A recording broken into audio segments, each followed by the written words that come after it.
Welcome to my world history notes, where I read from my book that I wrote to teach homeschoolers.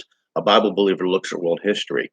What I want to do is, first off, you could purchase the book on lulu.com or amazon.com or at the Bible Baptist bookstore, or you can just follow me here.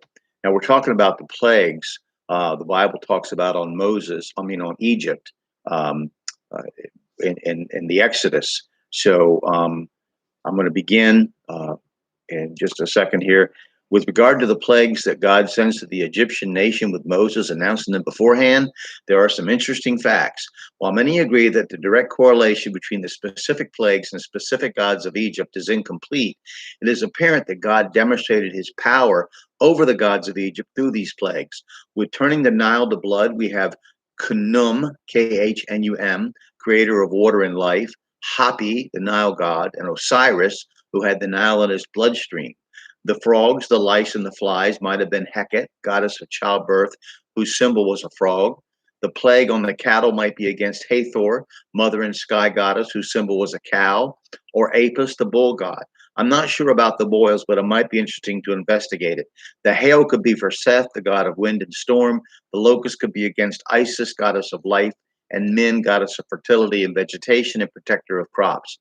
Darkness could have been against Atum, Amun-Re, and Horus, all sun deities. Finally, the death of the firstborn might have been against Osiris, judge of the dead and patron deity of the pharaoh. I took the particular line of conjecture from Barry Banstra's quote, reading the Old Testament. There are many differing theories on which gods of the many Egyptian vanities, Jeremiah 14:22, were under attack here as being impotent and meaningless. But the one thing that most all agreed with was that there is some meaning in the plagues sent against Egypt, and there was some obvious connection with the gods of Egypt. As an aside, I've written a survey of world history with the assumption in mind that you're familiar with the Bible. If you're not, then I would strongly suggest you get one and read it very carefully, as this is the only historical record that is trustworthy, being written by the inspiration of the one who actually oversees history.